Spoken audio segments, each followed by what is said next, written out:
Start किया है chapter number 16 man and his environment. और आज का हमारा टॉपिक है एबायोटिक कंपोनेंट्स। ठीक है, इकोसिस्टम के वो कंपोनेंट्स जो तमाम के तमाम नॉन लिविंग कंपोनेंट्स होते हैं किसी भी इकोसिस्टम के, उनको हम क्या बोलते हैं, abiotic component of an ecosystem. ठीक है, एबायोटिक में अगर हम बात करें तो सबसे पहले हम बात करते हैं वाटर की। ठीक है, ये एक एबायोटिक कंपोनेंट है। उसके बाद अगर हम बात करें तो आ जाता है सनलाइट। ठीक है, एग्जांपल की या एबायोटिक कंपोनेंट्स कौन कौन से पाए जाते हैं मेजर जो हमारे इकोसिस्टम के अंदर। तो सनलाइट जो है वो क्या है, मेजर सोर्स है एनर्जी का।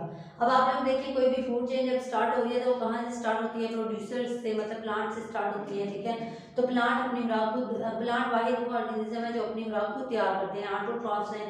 तो उनको खुराक तैयार करने के लिए जो एनर्जी प्रोवाइड करता है वो कौन प्रोवाइड कर रहा होता है, सनलाइट जो होती है वो एनर्जी प्रोवाइड कर रही होती है। तो हमारे कोई भी फूड चेन स्टार्ट होने के लिए जो मेन सोर्स एनर्जी का आता है वो क्या है, सनलाइट है। ठीक है, कि प्लांट फोटोसिंथेसिस करते हैं और खुराक तैयार करते हैं, फिर किसी तरह से आगे चेन चलती है, पूरी चेन चलती है ऑर्गेनिज्म टू ऑर्गेनिज्म। तो मेजर जो सोर्स एनर्जी का जो आ जाता है वो क्या है, सनलाइट है, जो कि क्या है, एबायोटिक कंपोनेंट है। उसके बाद जो नेक्स्ट आ जाता है वो क्या है, वाटर। अब वाटर भी लाइफ के लिए बहुत ज़रूरी है। ठीक है, वाटर के बगैर लाइफ पॉसिबल ही नहीं है। अब जो टेरेस्ट्रियल ऑर्गेनिजम्स होते हैं, ठीक है, जो खुश्की पे जानदार पाए जाते हैं, वो क्या करते हैं, उनके अंदर ऐसे अडेप्टेशन पाए जाते हैं कि वो पानी को ज़्यादा से ज़्यादा लूज होने से बचाते हैं। ठीक है, कि पानी ज़ाया नहीं होने देते, उनके अंदर वो अडेप्टेशन पाए जाते हैं क्योंकि वो खुश्की पे पाए जाते हैं। बारिश वगैरह होती है या कहीं पॉन्ड्स वगैरह में पानी होता है तो वहाँ से सिर्फ वो पानी ले सकते हैं, उनके लिए सिर्फ ये सोर्सेज होते हैं पानी के। इसके अलावा जो एक्वेटिक होते हैं ऑर्गेनिजम्स, जो ऑर्गेनिज्म पानी के अंदर ही पाए जाते हैं, उनके अंदर भी क्या होती हैं, कैरेक्टरिस्टिक्स होती हैं, ऐसी अडेप्टेशन होती हैं कि वो उस इन्वायरमेंट के अंदर सर्वाइव कर सकें। ठीक है, क्योंकि अगर वो वहाँ पे उनके अंदर इस तरह की अडेप्टेशन नहीं पाई जाएंगी तो उनके अंदर ऑस्मोसिस होती है, हाई टू लो वाटर की मूवमेंट होगी तो क्या हो सकते हैं, सेल उनके ब्रस्ट हो सकते हैं। तो उनके अंदर भी फिर वाटर को लूज करने की या वाटर को वहाँ पे मेंटेन करने की अडेप्टेशंस पाई जाती हैं। ठीक है, इसके अलावा अगर हम बात करें तो जो नेक्स्ट आ जाता है एबायोटिक फैक्टर वो कौन सा है, टेम्परेचर।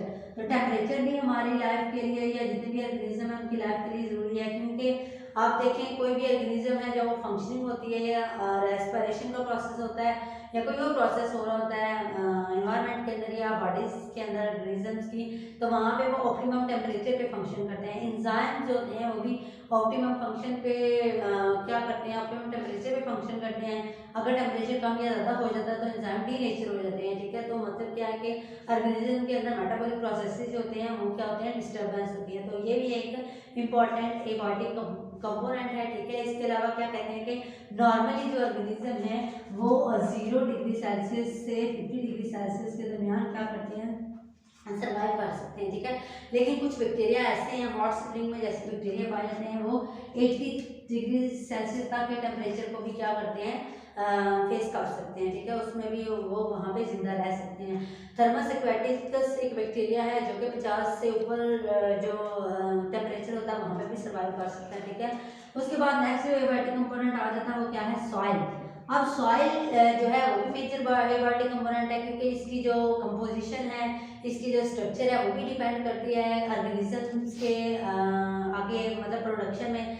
अब अगर हम बात करें तो ड्राई सॉइल जो होती है वहाँ पे उसकी कंपोजिशन डिफरेंट होती है, वहाँ पे सिर्फ ग्रासेस वगैरह पाई जाती हैं, जो बड़े प्लांट होते हैं वहाँ पे नहीं पाए जा सकते। ठीक है, तो ये किस वजह से है, उस इन्वायरमेंट की वजह से भी है और उस सॉइल की कंपोजिशन की वजह से भी है कि वहाँ पे कौन से पौधे पाए जाते हैं। ठीक है, कौन से प्लांट्स वहाँ पे ग्रो करते हैं। ग्रासेस पाए जाते हैं, ग्रासेस क्या करती हैं, सॉइल से सिर्फ मॉइस्चर लेती हैं और वहाँ पे जिंदा रह सकती हैं। ठीक है, इसके अलावा क्या कहते हैं कि सॉइल की कंपोजिशन है वो किस तरह से डिपेंड करती है कि जो इक्वेटिक इन्वायरमेंट है, सैंडी सॉइल होती है ओशन वगैरह के अंदर, ठीक है, डीप इन द ओशन, तो उस सॉइल के अंदर भी प्लांट जाहिर सी बात है भी डिफरेंट प्लांट्स पाए जाएंगे, क्योंकि वहाँ पे सॉइल की कंपोजिशन और है। और जिस बेस पे वहाँ पे प्लांट्स पाए जाते हैं उसी की बिना पे वहाँ पे एनिमल्स भी पाए जाते हैं। प्लांट्स जो होंगे उनको खाने वाले एनिमल्स भी तो वहाँ पे वही पाए जाएंगे ना जो उन प्लांट्स को खाते हैं।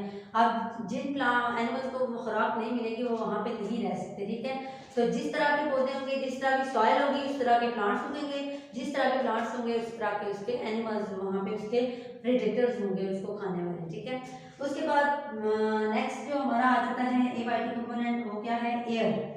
अब एयर जो है उसका भी बहुत बड़ा रोल है एनवायरनमेंट में या ऑर्गेनिज्म के आपस में इंटरेक्शन में, कि विंड की सर्कुलेशन जो है वो बहुत इंपॉर्टेंट है, ठीक है। टेम्परेचर को मेंटेन करने में भी विंड की सर्कुलेशन जो है या एयर जो है वो इम्पॉर्टेंट है। जो विंड है वो वाटर वेपर्स को एक जगह से दूसरी जगह लेके जाती है। स्नो और रेन फॉलिंग जो है वो भी किसकी वजह से होती है, विंड सर्कुलेशन की वजह से हो रही होती है। इसके अलावा जो इनका मेजर रोल है विंड का वो किसमें है, पोलिनेशन में है, ठीक है, कि वो पोलन ग्रेन्स की ट्रांसफर जो होती है वो करते हैं। तो इस तरह से ये हमने डिफरेंट एबायोटिक कंपोनेंट्स देखे हैं कि किस तरह से उनका आपस में इंट्रैक्शन है और ऑर्गेनिजम्स के साथ, लिविंग कंपोनेंट्स के साथ उनका किस तरह से इंट्रैक्शन है और किस तरह से ये इंपॉर्टेंट है। उसके बाद आ जाते हैं next biotic component of an ecosystem. तो हमने बात की कि जितने भी लिविंग कंपोनेंट्स होते हैं किसी भी इकोसिस्टम के वो क्या हैं, बायोटिक कंपोनेंट्स, ठीक है। Living components of an ecosystem are called biotic component. और बायोटिक कंपोनेंट्स में मेजर आ जाते हैं प्रोड्यूसर्स, कंज्यूमर्स और डिकम्पोजर्स। ये तीन मेजर कैटेगरीज हैं किसकी, बायोटिक की। कौन कौन सी हैं, प्रोड्यूसर्स हैं, कंज्यूमर्स हैं और नंबर 3 पे जो आ जाते हैं वो क्या हैं, डिकम्पोजर्स। अब बारी बारी हम इनको देखेंगे। प्रोड्यूसर्स क्या हैं, ऐसे ऑर्गेनिज्म जो अपनी खुराक को तैयार कर सकते हैं, उनको हम क्या नाम देते हैं, प्रोड्यूसर्स का, ठीक है। और प्रोड्यूसर्स में मेनली कौन आते हैं, ऑटोट्रॉफ्स, मतलब क्या आते हैं, प्लांट्स, ठीक है। प्लांट्स अपनी खुराक को तैयार करते हैं, वो किसी पे भी डिपेंड नहीं करते, सनलाइट को मेजर सोर्स के तौर पे यूज करते हैं। तो इस तरह से बायोटिक और एबायोटिक का आपस में इंटरेक्शन आ जाता है कि बायोटिक क्या यूज कर रहा है, एबायोटिक कंपोनेंट को, मतलब सनलाइट को यूज कर रहा है फोटोसिंथेसिस के लिए, अपनी खुराक तैयार करने के लिए, ठीक है। कुछ ऐसे बैक्टीरिया भी हैं जो क्या हैं, ऑटोट्रॉफ्स हैं। ऑटोट्रॉफ्स वो किस तरह से हैं कि वो जो है प्रोसेस फोटोसिंथेसिस करने के बजाय उनके अंदर एक और प्रोसेस होता है जिसको हम क्या कहते हैं, कीमोसिंथेसिस। कीमोसिंथेसिस का मतलब है कि वो केमिकल्स यूज करके, उनके अंदर जो केमिकल्स होते हैं उनके अंदर एनर्जी जो स्टोर हुई होती है उसको यूज करके वो सिंथेसिस करते हैं, अपनी खुराक तैयार करते हैं, ऑटोट्रॉफ्स से जिंदा रहते हैं। तो इस वजह से उनको ऑटोट्रॉफ्स हम बोल सकते हैं या ऑटोट्रॉफ्स बोला जाता है, ठीक है। तो ये हैं प्रोड्यूसर्स जो कि अपनी खुराक को तैयार कर सकते हैं। नेक्स्ट जो कैटेगरी आ जाती है वो क्या है, कंज्यूमर्स। कंज्यूमर्स क्या हैं, जितने भी एनिमल्स हैं, ठीक है, एनिमल्स, इसके अलावा कुछ जो प्रोटिस्ट आ जाते हैं, ऑल फंजाई, सम बैक्टीरिया, ये सारे के सारे क्या हैं, हेटेरोट्रॉफ्स हैं। ये अपनी खुराक को तैयार नहीं कर सकते।